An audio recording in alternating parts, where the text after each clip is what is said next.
My wife said one morning in our kitchen, "I need to see what life looks like without marriage."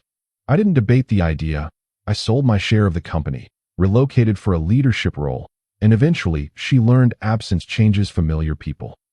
"I need to see what life looks like without marriage." She said it the way someone reads a grocery list.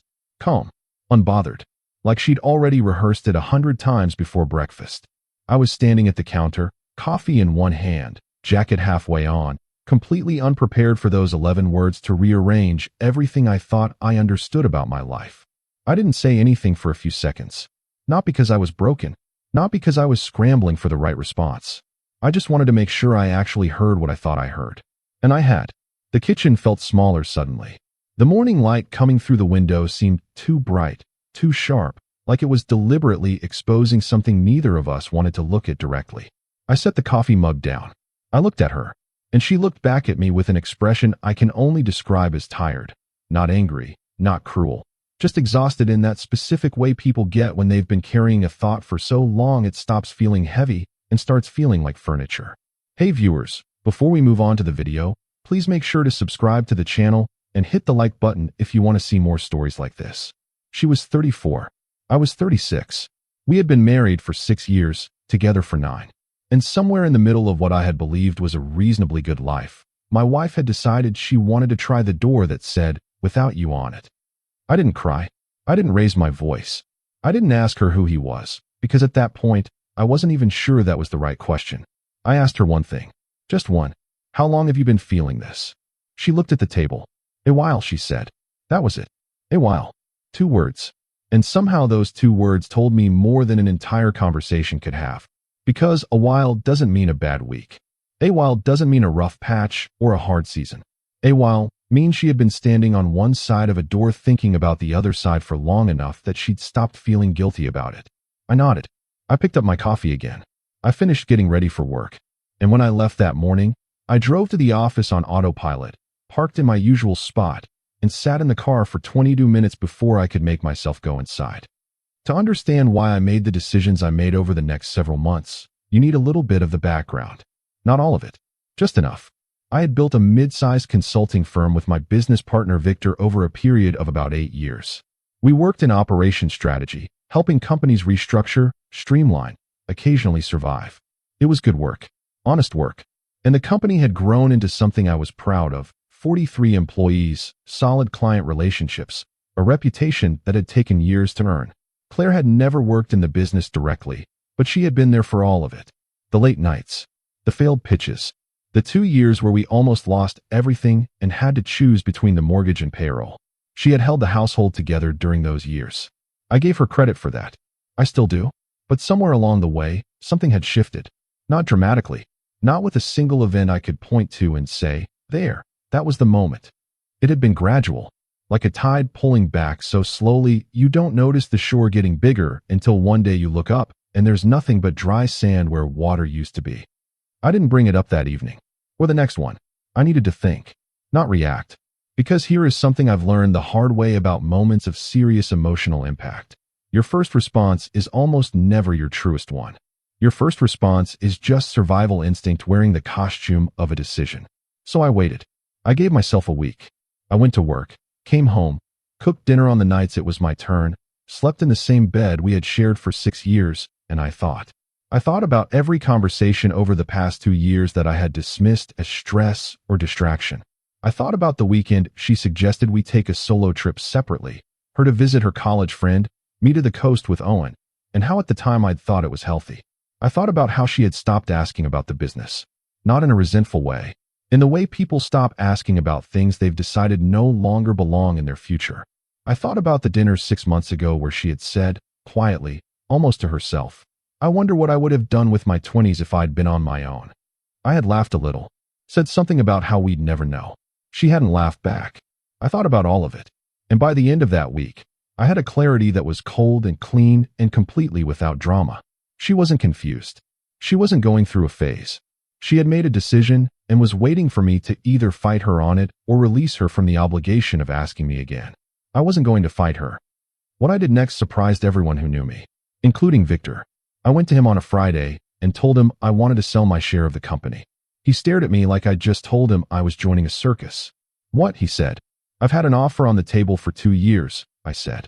The acquisition offer from Carver Group. He leaned back in his chair. That offer was for the whole firm, he said. I know, I said. But their secondary offer, the one for my stake specifically, that's still valid. You looked into this. I had my attorney look into it, yes. Victor rubbed his face. This is because of Claire, he said. Not a question. A statement. No, I told him. This is because of me. And that was the truth.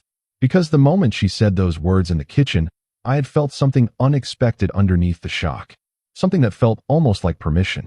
Not permission from her. Permission from myself. Let me explain that. Because I know how it sounds. I know it sounds like I was broken by what she said and trying to dress it up as empowerment. But hear me out. For 8 years I had built something with Victor, and I was proud of it. But I had also turned down 2 different leadership opportunities at larger firms because the timing was never right. There was always a reason. The company needed me. Claire and I were trying for a child 1 year. Then we weren't. Then the company had a difficult client situation. Then we were rebranding. There was always a reason to stay exactly where I was. And I had accepted that. Accepted it so completely that I had stopped thinking of those roads as roads and started thinking of them as interesting scenery I'd once seen through a window. But when she said what she said, something in me went quiet and still. And in that quiet, I heard a question I hadn't asked in years. What do I want? Not what does the company need? Not what does Claire need? Not what do our shared obligations require? What do I want? Within 10 days of my conversation with Victor, I had reached out to a former client who had recently taken a director of operations role at a firm based in Portland. Her name was Dana. She was brilliant, direct, and had once told me over dinner after a successful project close that if I ever wanted to make a move, she'd have a conversation with her board. That was 14 months ago. I emailed her on a Tuesday. She called me on Wednesday morning. By Friday, we were on a video call with her CEO. The role was head of strategic operations. It was a significant step up from what I was doing. New city, new structure, new challenge. And the salary was enough to make even my attorney raise an eyebrow when I mentioned it. I didn't tell Claire about any of this while it was happening. Not because I was being deceptive, but because she had said she needed to see life without marriage. I was simply beginning to let her. We had a conversation about 2 weeks after the kitchen moment. A real one. Not a fight. Not a therapy session. Just 2 adults at a kitchen table acknowledging that a choice had been made. I don't want to drag this out, she said. I don't want to fight over money or property. Neither do I said. She looked relieved. I think she had been expecting resistance. Or begging. Or the version of me she had probably scripted in her head. The one who would fall apart, plead for more time, ask what he could do differently. That version of me was not in the room. I've been in contact with a firm in Portland, I told her. She blinked. When did this happen? She said. Recently, I said. She was quiet for a moment. You're moving to Portland? If the offer is what we discussed, yes. That's fast, she said. And I saw it. Just for a split second, something move across her face. Something that wasn't quite what she expected to feel. I didn't point it out. I didn't press it. I just said, you said you needed to see what life looks like without marriage. I figured I should let you see it clearly. She didn't respond to that. The sale of my stake in the company was finalized 6 weeks later. The number was significant enough that I didn't need to worry about finances for a long time, even without the new salary.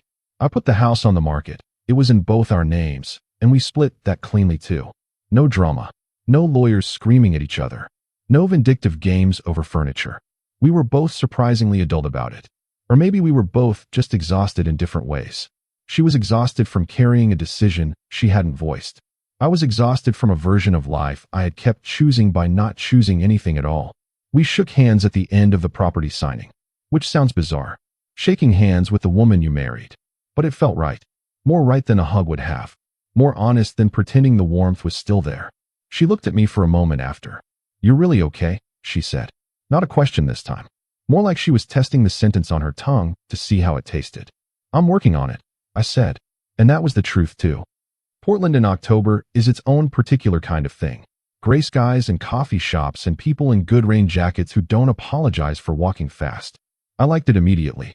I moved into a furnished apartment on the 3rd week of October, and for the first 3 days I did almost nothing. I unpacked. I walked. I found a grocery store, a laundromat, a good breakfast place 2 blocks away run by a man named Thomas who knew everyone by name within their second visit. I slept in a bed that was entirely mine. No history attached to the mattress. No old arguments embedded in the walls. Just a room, a city I didn't know, and the quiet, strange sensation of starting over at 36. Dana had given me 2 weeks before my official start date, and I used them well. I got used to the neighborhood. I learned the bus lines. I ran in the mornings for the first time in years, something I had stopped doing somewhere around year 4 of marriage when the schedule got complicated and mornings became about logistics instead of choice. I started sleeping differently, deeper, more completely, like something that had been clenched for a long time was finally beginning to open up. The job was demanding in a way I had genuinely missed. Dana ran a lean, sharp organization, and she expected everyone in leadership to operate at that same level. The first month was hard. Not discouraging hard, challenge hard, the kind of difficulty that makes you feel your own edges. I was building a new operations strategy from scratch, inheriting a team of 7, managing stakeholder expectations across 3 divisions, and doing all of it in a city where I knew almost no one and had no established reputation to lean on. I had to earn every room I walked into. And that was, I mean this, one of the best experiences of my professional life. Because when you have nothing to fall back on, you find out very quickly what you're actually made of. And I found out I was made of more than I had remembered. Owen called me in November. Owen had been my closest friend since our mid-20s, back when we were both broke and living in apartments that were generously described as cozy. He was tactful enough not to ask the obvious questions right away. We talked about his kids, his work, the game the previous weekend. And then, eventually, "How are you actually doing?" he said. "Honestly," I said, "better than I expected." "That's real, or is that the version you say to sound fine?" I laughed. "Little bit of both," I said, "but it's trending toward real." He was quiet a second. "She called me. You know," he said. I waited. "She wanted to know if I'd talk to you. If you seemed okay. If you were." "I don't know." She used the word stable. I took that in. "What did you tell her?" "I told her I hadn't talked to you yet," Owen said. Which was true at the time. "And now you have." "Now I have," he agreed. So I said, "Stable enough?" Owen said, "Honestly, more than stable. Something's different. I can't explain it completely yet, but the man who drove to work on autopilot for 4 years isn't the man who's been running on the Columbia River Trail every morning this week." He was quiet again. "She didn't expect you to just go," he said. And there it was, soft and clear and edged with something that was hard to name. "She expected me to argue," I said. "Or fall apart," he said. "Right. And you didn't." "No." Another pause. "I think that's the part she didn't plan for," Owen said. "I want to be honest here about something. I was not fine immediately. There were nights in that Portland apartment, in the first few weeks, when the quiet was too loud. When I'd be cooking dinner and suddenly feel the absence in the room so sharply that I had to put the pan down and just breathe for a minute. Not because I wanted her back specifically, more because I missed the version of my life where things made sense, where I thought I understood the arrangement I was in. Those moments were real. I'm not going to dress them up as strength or strategy. They were just the honest cost of losing something you had organized your entire adult life around. But here's the thing about those moments. They didn't own me. They passed. And each time they passed, they left a little less behind. By December, they were rare. By January, they were occasional. By the time the Pacific Northwest spring started hinting at itself in late February, they were almost gone. What replaced them was something quieter and more permanent. A sense that I belonged to myself again. That the choices I was making every day, where to eat, what to read, how to spend a Sunday, what to care about, what to let go, were mine. Not compromised. Not negotiated. Just mine. The work helped enormously. By January, I had restructured the operations team, implemented a new project management framework that cut our delivery timeline by 19%, and delivered a mid-year strategy presentation to the board that Dana told me afterward was the most organized briefing they'd received in 3 years. People at the firm started treating me differently, not with awe or anything dramatic, just with that quiet professional respect that happens when someone consistently does what they say they'll do and does it well. I started to enjoy Monday mornings, which, if you knew how I spent the last 2 years of my marriage, is a radical sentence.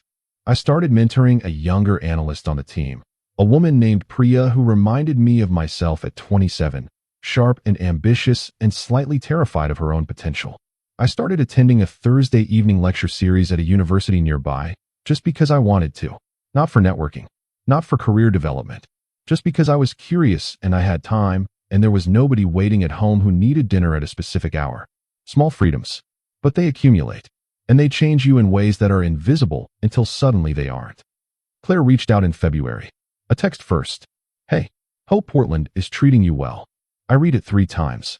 Not because I didn't know what it said, but because I was paying attention to my reaction to it. And my reaction was notable. Not the hollow punch of longing I might have expected 6 months ago. Not bitterness either. Something closer to neutral observation.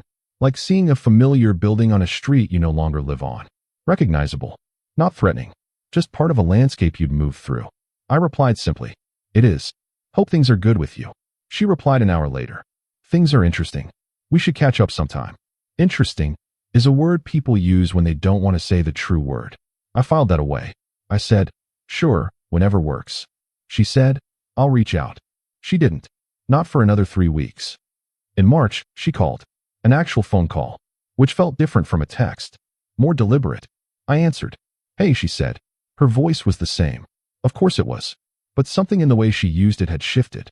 It was less assured than I remembered. "Hey," I said. "How are you?" "Really well, actually," I said. And meant it completely. A pause. "You sound different," she said.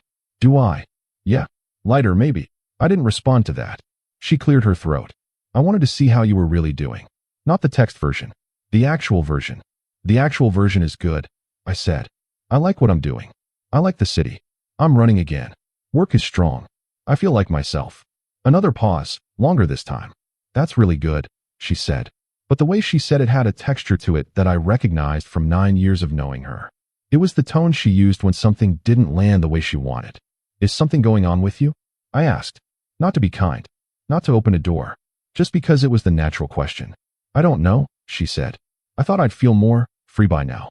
And I do, a little. But mostly things feel quieter than I expected." "Quiet isn't bad," I said. "No," she said. "But it's different when it's just quiet. Without purpose behind it." I understood what she was saying. But I also understood something else. She had expected to discover something in her freedom. Some version of herself that the marriage had been suppressing. And instead of finding that version of herself, she had found mostly silence. That conversation ended without drama. We said goodbye. I hung up and went back to the report I'd been reviewing. And I stayed with it for a moment. Not with nostalgia. Not with satisfaction. With something more sober. Because I didn't feel victorious. I didn't feel like the person who'd won something. That framing never really made sense to me. There are no winners in a marriage that quietly dissolves at a kitchen table on an ordinary Tuesday morning. What I felt was simpler and harder to name. I felt like someone who had been asleep in a comfortable room and had been shaken awake and told to get out. And then, once I'd gotten out and my eyes adjusted, I'd realized that room had been gradually filling with smoke for 2 years, and I hadn't smelled it because I was asleep. The fire didn't make me a victim. Being asleep had. And I wasn't asleep anymore. Owen texted me in late March. "She's been asking about you. More than once now." I called him. "What exactly is she asking?" I said. "Whether you've met someone," he said. "Whether you're happy. Whether you seem like you miss her." I processed that. "And what do you tell her?" "The truth," Owen said. "That you seem genuinely good. That you've settled into Portland. That you talk about the job with this energy I haven't heard from you in years." "And how does she respond to that?" Owen hesitated a half second. "She goes quiet," he said. "That kind of quiet where you can feel someone recalibrating." I sat with that. "She thought I'd be waiting." I said. "I think," Owen said carefully, "that she thought you might struggle more than you did. That maybe she'd see that and you'd both have evidence that the marriage mattered." "The marriage mattered," I said. "Just not in the direction she expected." "Right," Owen said. "And I think when you didn't struggle, publicly, visibly, in a way she could track, it did something to her understanding of the situation." "She got what she asked for," I said. "And it looked different from the inside than she thought it would." Owen said nothing for a moment. "She mentioned possibly visiting Portland," he said carefully. "To catch up." I let that sit. "I'm not opposed to coffee," I said. "But I'm not setting anything up. If she wants to reach out, she knows where I am." Owen said, "Got it." "She reached out in April. Asked if a weekend visit was okay. Said she had a friend in Seattle and could come down for a night." I said that was fine. I meant it. I want to be clear. I wasn't sitting around hoping for her arrival. I wasn't constructing scenarios or rehearsing conversations. I had a full week before she came, and it was completely filled with work and routine and life that had nothing to do with her. She arrived on a Saturday afternoon. I met her at a coffee shop near my apartment. Neutral ground. My choice, and I think she understood why. She looked well. That was my first observation. Healthy, groomed, wearing a jacket I hadn't seen before. She looked like someone who had been taking care of herself. But she also looked uncertain, and that was new. In 9 years, I had rarely seen her uncertain. Cautious, sometimes. Strategic, often, but not uncertain. We ordered coffee and sat in chairs by the window. Outside, Portland did its April thing. Half rain, half stubborn gray light. "This city suits you," she said, looking out. "It does," I said. She looked at me for a moment. "You look different. You're the second person to say that to me." "Who was the first?" "You," I said. "On the phone in March." She smiled faintly. "Right." She wrapped her hands around her cup. "How's Dana?" she asked. She knew about Dana from when I'd worked with her previously. "Great," I said. "She runs a tight ship. She's exactly the kind of leader I needed to work under again. Reminds me to stay sharp." "And the team?" "Strong. Getting stronger." She nodded. A silence. Not uncomfortable exactly. Just full of things neither of us had said yet. "I owe you an explanation," she said eventually. "You don't," I said. "You told me what you needed. I made my choices. You made yours." "No, I mean," she stopped. She looked at her cup. "I didn't think you'd just go," she said. And there it was. The one sentence at the center of everything. "What did you think would happen?" I asked. My voice was calm, genuinely curious, not accusatory. She looked at me directly for the first time since she'd arrived. "I thought you'd fight," she said. "For us. For the marriage. I thought you'd ask what was wrong, and we'd have the fight we'd never had, and then maybe we'd actually figure something out." I nodded slowly. "You needed me to fight," I said. "I needed something to feel real," she said. "Because I'd been feeling invisible for 2 years, and I said the most alarming thing I could think of, and you got quiet and got ready for work." Something in me absorbed that. Not with guilt. With recognition. Because she wasn't entirely wrong. I had been somewhere else for 2 years. Not in body. In presence. In the kind of real attention that tells someone they're still the most important thing in the room. The business had consumed that part of me, slowly and thoroughly. And I had not noticed its absence because the absence had been gradual. "I hear you," I said. "I got quiet because I needed to understand what I was feeling before I said anything," I told her. "And then I understood it, and I made choices accordingly." "But you left," she said. There was something fragile in it. Not manipulative. Genuinely fragile. Like a woman who had made a bet on a known outcome and watched the wrong number come up. "You asked for life without marriage," I said gently. "I gave you that." "I didn't mean," she started, and then stopped. And I think she stopped because somewhere in that sentence was a truth she wasn't quite ready to finish out loud. She didn't mean it as a permanent sentence. She meant it as a dare. As a match struck near something she wanted to catch fire and burn and be rebuilt from. She wanted the crisis. She wanted the confrontation. She wanted to feel like she mattered enough to cause chaos. And I hadn't given her any of that. I had listened and left. "I'm not angry at you," I said. "I need you to know that." She looked at me. "Why aren't you angry?" she asked, almost pleading. "Because anger would require me to think you did something to me," I said. "And I don't see it that way. I think we both let something die quietly over a few years, and neither of us called the ambulance in time." She looked away, out the window. Her jaw tightened slightly. "I thought space would make things clear," she said after a moment. "Has it?" I asked. She was quiet a long time. "Yes," she said finally. "Just not in the direction I expected." "Meaning?" She looked at me again. Something raw there. Something that had probably cost her something to not hide. "Meaning I thought I'd find something I'd been missing," she said. "And mostly I found that what I was missing had been standing in the kitchen with me all along." The words landed. I held them in the air between us for a moment. Because they deserved a moment. And then I said something honest. "I think that's true," I said. "And I also think we were both in a room that was filling with smoke and neither of us pulled the alarm." "So pull the alarm now," she said. Her voice was quieter than I'd heard it in a long time. "Come back. I want to be honest about what I felt in that moment. Because this is the part where the easy version of the story says I walked away triumphant or I walked back into her arms vindicated. Neither of those is true. What I felt was something more complicated. I felt the pull. I want to be clear about that. 9 years is 9 years.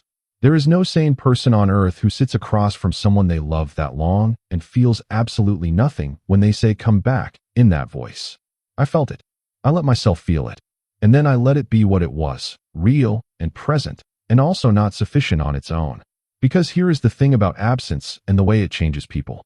She wasn't entirely wrong when she said absence makes things clear. She was just slightly wrong about the direction. Absence had made something clear for me too. It had made clear that I had been slowly losing myself in a life I had stopped actively choosing. That I had been the person who got ready for work on autopilot, who ran the company on habit, who came home to a house that had slowly become a shared structure rather than a home. And Portland had given me something back that I hadn't known was missing, and I was not willing to hand it over for sentiment. I'm not saying never, I told her, but I'm also not saying yes right now. She absorbed that. What does that mean? She said. It means I care about what we had, I said. And I care about you. But the version of me that was standing in that kitchen 6 months ago wasn't a full person. And the version that's sitting here now is. I like this version, she said softly. I know, I said. But this version exists because I left. She looked at the table. So what do we do? She asked. We don't do anything rushed, I said. You asked for space to figure out what you needed. I didn't argue with you. I just gave you the same courtesy I'd want. I went and figured out what I needed. And what did you need? She asked. She was looking at me steadily. To remember who I am when nobody's watching, I said. She didn't answer that. She just looked at me for a long moment, and something shifted in her face. Not resolution. Not acceptance exactly. More like the look of someone who has just understood a sentence that has been on the page in front of them for a while. She left that evening. We hugged at the corner. A real hug. Not the manufactured warmth of obligation. A real one. I watched her walk toward her car, and I stood there for a moment in the April Portland drizzle before walking back to my apartment. Inside, I made dinner. I put on music. I stood at my kitchen window and looked at the city and felt that clean, still feeling again. Not triumphant. Not broken. Just clear. Owen called me that night. She texted me from the road, he said. Said it went well? Said you were, he paused. How did she put it? She said you were not the same person she knew. Better or worse? I asked. She said better, Owen said. And said that was the most painful kind of different. I thought about that. She's right, I said. It is. What happens next? Owen asked. I don't know, I said honestly. But whatever it is, it'll be something both of us choose. Not something one of us falls into because the other person panicked. That's mature, Owen said. That's something I had to learn, I said. Over the next 2 months, Claire and I talked regularly. Phone calls, not texts. Real conversations. The kind we had stopped having somewhere around year 4, when the business consumed me and the quiet between us became a habit neither of us thought to interrupt. We talked about what had gone wrong. Not as blame, as archaeology. Carefully brushing layers off something to see its original shape. She told me that the invisibility had started when the company entered its growth phase. That I had become someone who was fully alive in conference rooms and half alive at home. That she had tried to tell me in small ways that she was losing me, and I had reassured her with gestures instead of presence. A nice dinner here. A weekend trip there. Tokens. Not the real currency. I told her about the thing I had noticed only in retrospect. That I had stopped asking her genuine questions. Not logistical questions. Not, what do you want for dinner? Or, did you call the plumber? The real ones. What are you thinking about lately? What's bothering you? What do you want that you don't have? I had stopped treating her inner life like something I was curious about. And you can't sustain closeness on logistics alone. She said, I knew I was important to you as a fixture. I wasn't sure I was important to you as a person. That sentence was quiet and surgical and completely accurate. I want to say something about what those conversations did. They didn't fix anything. They didn't erase the 6 months of parallel lives or the 2 years of slow drift that preceded them. But they did something important. They turned the story from something that happened to us into something we both understood. And that's different. Because things that happen to you can haunt you. Things you understand, you can move through. By June, I had my apartment lease renewed. Portland was mine in a way cities don't usually become for people who arrive as refugees from somewhere else. I knew the coffee shop owner's dog's name. I had a local running route I'd mapped and memorized. I had colleagues who had become something like friends. I had a work identity that I had built from zero and owned completely. I was not the man who had stood in a kitchen waiting for something to tell him who he was. Claire flew out again in July. Not to ask me to come back this time. Just to be in my space for a few days. To see the city I'd been describing. We walked along the waterfront. We went to Thomas's breakfast place, and Thomas called her the one he mentioned, which made her laugh in a way I hadn't seen in a long time. We had dinner at a restaurant with a roof terrace and good wine, and watched the city lights, and talked like people who had been through something and survived it, and were perhaps surprised to find themselves still interested in each other. "Do you miss the company?" she asked. "Sometimes," I said, "but the way you miss a thing you outgrew, not the way you miss something you shouldn't have left." "Victor's doing well with it," she said. "I know. He sends updates." She smiled. "He always liked you more than you thought." "He's a good man," I said. "Could have been better at reading spreadsheets," she said. I laughed. A real laugh. The kind that surprised you a little. Somewhere he could walk into rooms without the weight of a history that had quietly become a cage. Absence does something to people. It's not romantic. It's not poetic. It's uncomfortable and disorienting, and sometimes it's genuinely painful. But it is clarifying. For her, it clarified that what she thought she wanted, the freedom, the discovery, the life without the weight of us, was not, in the end, what she had been actually missing. What she had been missing was the version of me that paid attention, that was curious about her, that made her feel like she was at the center of something instead of the edge of it. And she found that person, but she found him in Portland, not in the kitchen where she'd left him. For me, absence clarified that I had been living inside a life the way you live inside a building you've stopped noticing. Functional, familiar, unchallenged. And that's not a life. That's a routine with good intentions. Victor called me last month, just to check in.